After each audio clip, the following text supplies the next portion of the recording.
नमस्कार। बहुत स्वागत है आप सभी दर्शकों का मेष राशि के लिए सूर्य राशि परिवर्तन के इस वीडियो में। ग्रहों के राजाधिराज भगवान भुवन भास्कर सूर्यदेव 16 नवंबर को अपनी नीच की राशि तुला राशि को छोड़कर अपने मित्र मंगल की राशि वृश्चिक राशि में गोचर कर चुके हैं और 15 दिसंबर तक वृश्चिक में ही गोचर करेंगे। जब कोई ग्रह अपनी नीच की राशि से बाहर आता है तो उसे बहुत बड़ी राहत मिलती है, खुशी मिलती है और वो अपनी खुशी सभी को प्रदान करता है। इस गोचर की सबसे महत्वपूर्ण बात यह है कि सूर्यदेव अपने मित्र की राशि में अपने मित्र के घर आए हैं और दूसरी महत्वपूर्ण बात यह है कि अपने मित्र मंगल से त्रिकोण का संबंध बना रहे हैं। नवम पंचम का योग बन रहा है। ऐसे में सूर्य भी एक्टिवेट होंगे और मंगल भी एक्टिवेट होंगे। जब दो ग्रह जिन्हें ज्योतिष शास्त्र में ग्रहों का राजा और ग्रहों के सेनापति की संज्ञा दी गई है, ये एक्टिवेट होंगे तो हमारे जीवन में भी बहुत बड़ा सकारात्मक परिवर्तन आएगा।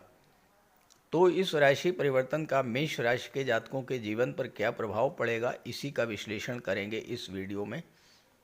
ये विश्लेषण आपकी चंद्र राशि के आधार पर किया जा रहा है, यानी आपकी जन्म कुंडली में जिस भाव में चंद्रमा का गोचर है, अगर वहाँ पर 1 का अंक लिखा है तो आपकी मेष राशि है और उसी आधार पर आप इस वीडियो को समझिएगा।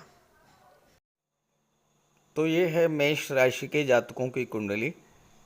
सूर्यदेव का गोचर कुंडली के अष्टम भाव में है, मंगल की राशि वृश्चिक राशि में, और मंगल चौथे भाव में गोचर कर रहे हैं।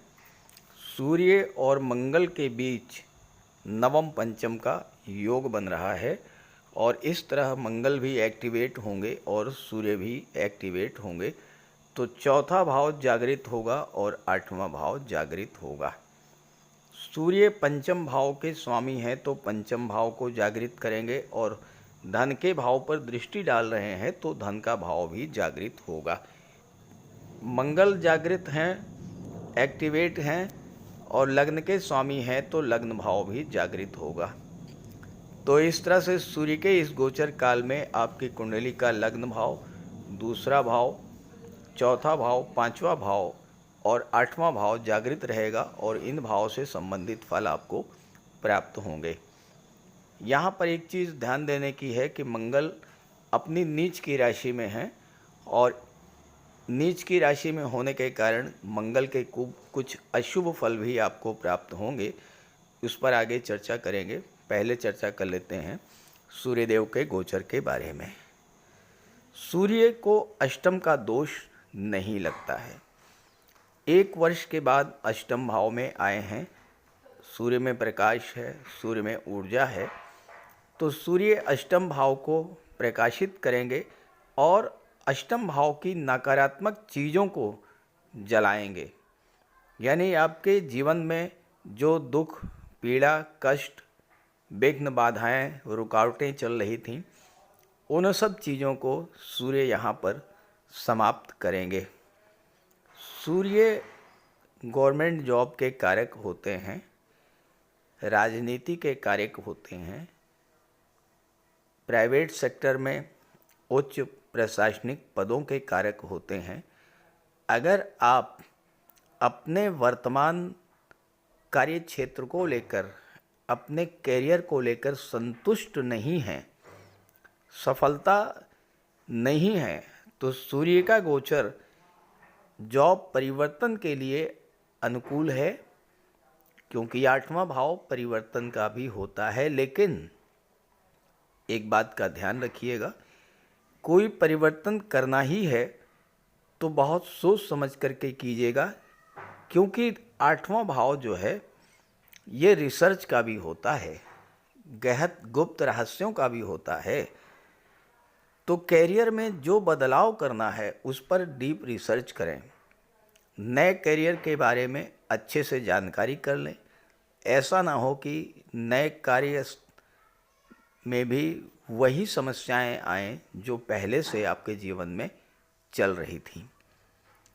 1 वर्ष के बाद अष्टम भाव में आए हैं तो जीवन में बदलाव तो लाएंगे। 8वें भाव में सूर्य आपको गुप्त धन की प्राप्ति करा देंगे। कोई डूबा हुआ पैसा, कहीं रुका हुआ पैसा, फंसा हुआ पैसा आपको मिलेगा। जो लोग ज्योतिष, तंत्र मंत्र या रिसर्च से जुड़े हुए हैं वो इस समय बहुत अच्छा परफॉर्म करेंगे। कोई नई खोज कर सकते हैं, कोई नई उपलब्धि हासिल कर सकते हैं। ये समय ऐसा है कि आप जिस भी कार्य से जुड़े हुए हैं उसकी बारीकियों को समझने का समय है। सूर्य की दृष्टि धन के भाव पर पड़ेगी तो धन का संचय कराएंगे। हालांकि सूर्य के कारण आपके अंदर अहंकार और ईगो भी डेवलप हो सकता है, जिससे परिवार में तनाव की स्थितियां बन सकती हैं। तो अपने अहंकार और क्रोध पर, ईगो पर आपको नियंत्रण रखना होगा। दूसरी बात, 8वें भाव में है सूर्य, और जो जातक ओल्ड एज के हैं, सीनियर सिटीजन हैं, उन जातकों को अपने स्वास्थ्य को लेकर विशेष सावधान रहना होगा। खास करके जो जातक हार्ट पेशेंट हैं, angina pain, high blood pressure, migraine या सिरदर्द की समस्या से या ब्लड संबंधी किसी बीमारी से पीड़ित हैं, उन्हें इस समय विशेष सावधान रहना होगा। आप गवर्नमेंट से संबंधित कोई ऐसा कार्य है जिसमें गवर्नमेंट की तरफ से कोई बाधा आ रही थी, सरकारी अधिकारियों कर्मचारियों का आपको सहयोग नहीं मिल रहा था, तो वो बाधा दूर होगी। सूर्य के साथ बुध भी गोचर कर रहे हैं, तो जो लोग ऑडिट या अकाउंट्स के क्षेत्र से जुड़े हैं, जो डाटा प्रोसेसिंग या डाटा एनालिसिस के क्षेत्र से जुड़े हैं, वो जातक जो शेयर मार्केट से जुड़े हैं, शेयर ब्रोकर हैं, कमीशन एजेंट हैं, उनके लिए भी धन प्राप्ति का जबरदस्त योग बन रहा है सूर्य के इस गोचर काल में। सूर्य पंचम भाव के स्वामी होकर के अष्टम भाव में गोचर कर रहे हैं। पंचम भाव कुंडली का सबसे शुभ भाव है और त्रिकोण का भाव है, और सूर्य इस त्रिकोण के भाव के स्वामी होकर के अष्टम भाव में गोचर कर रहे हैं, जो कि परिवर्तन का होता है। तो 5वें भाव की चीज़ों में कुछ परिवर्तन तो लेकर के आएंगे। 5वां भाव संतान का होता है। जो जातक नवविवाहित हैं, संतान प्राप्ति के इच्छुक हैं, संतान की प्राप्ति नहीं हो रही थी, ऐसे जातकों के लिए संतान प्राप्ति का योग बनेगा। हालांकि संतान के साथ किसी बात को लेकर आपके मतभेद बढ़ सकते हैं। लव रिलेशंस में इस समय दूरी बन सकती है। जो जातक शिक्षा के क्षेत्र से जुड़े हुए हैं उनके लिए ये समय बहुत बेहतर है, क्योंकि बुध के साथ हैं सूर्य। बुध छठे भाव के स्वामी हैं। 5वें भाव और 6वें भाव के स्वामी सूर्य और बुध, मरकरी और सन दोनों एक साथ गोचर कर रहे हैं 8वें भाव में। तो 5वें भाव का 6ठे भाव से गहरा संबंध बन रहा है। ये संबंध छात्रों के लिए जबरदस्त लाभ देने वाला होगा। 5वां भाव शिक्षा का होता है, 6ठा भाव नौकरी का होता है। तो सीधा सा संबंध शिक्षा से नौकरी का बन रहा है। जो लोग किसी क्रिएटिव फील्ड से जुड़े हैं, जो लोग शिक्षा के क्षेत्र से जुड़े हुए हैं, जो लोग कॉम्पिटिटिव एग्जाम्स की तैयारी कर रहे हैं, उनके लिए सूर्य का ये गोचर और बुध का ये गोचर उनके जीवन में एक नया सवेरा, नई खुशियाँ, नया परिवर्तन लेकर के आएगा। नौकरी रोजगार का उनका सपना पूरा होगा। जो नवविवाहित हैं उनको संतान प्राप्ति का योग बनेगा। ऋषि पाराशर का कहना है कि 5वें भाव का संबंध अगर किसी मेल प्लेनेट से बने तो पुत्र प्राप्ति के योग बनते हैं, और यहाँ पर 5वें भाव के स्वामी स्वयं सूर्यदेव हैं। तो इस गोचर काल में अगर संतान की प्लानिंग करते हैं तो संतान सूर्य के समान तेजस्वी, प्रतापी और बुध के समान बुद्धिमान और ज्ञानवान होगी, और उसके जन्म लेते ही आपकी भाग्योन्नति होगी। अष्टम भाव में सूर्य बुध का बुधादित्य राजयोग बन रहा है।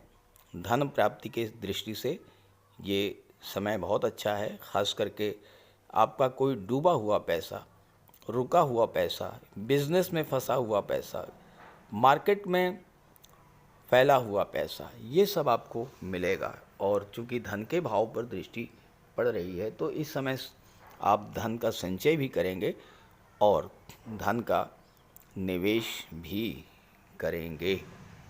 जहाँ तक मंगल की बात है, मंगल अपनी नीच की राशि में गोचर कर रहे हैं और मंगल जो हैं वो क्रोध के, उग्रता के कारक होते हैं, जल्दबाजी के कारक होते हैं।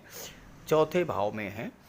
भूमि, भवन, प्रॉपर्टी को खरीदने के संबंध में जल्दबाजी में कोई निर्णय मत लीजिएगा। कोई प्रॉपर्टी अगर आपको ख़रीदनी है तो उसके पेपर्स को बहुत अच्छे से चेक करके, किसी लीगल एडवाइज़र की राय लेकर के ही कोई प्रॉपर्टी खरीदिएगा। सातवें भाव पर दृष्टि है।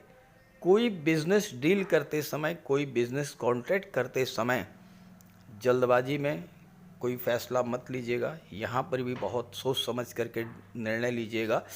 और मंगल की दृष्टि दशम भाव पर भी है तो अपने कैरियर में किसी तरह के परिवर्तन को लेकर जल्दबाजी मत कीजिएगा।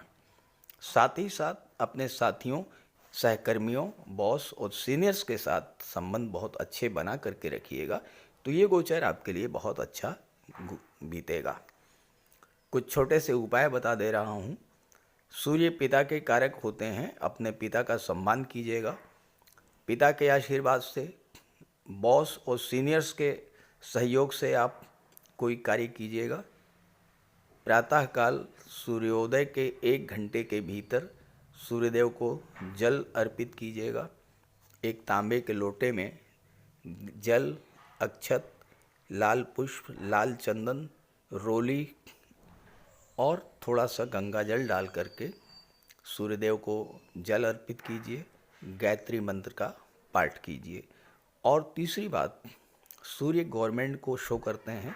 सरकारी अधिकारी, सरकारी कर्मचारियों के साथ रिलेशंस बहुत अच्छे बना करके चलिएगा तो ये गोचर आपको बहुत कुछ दे करके जाएगा।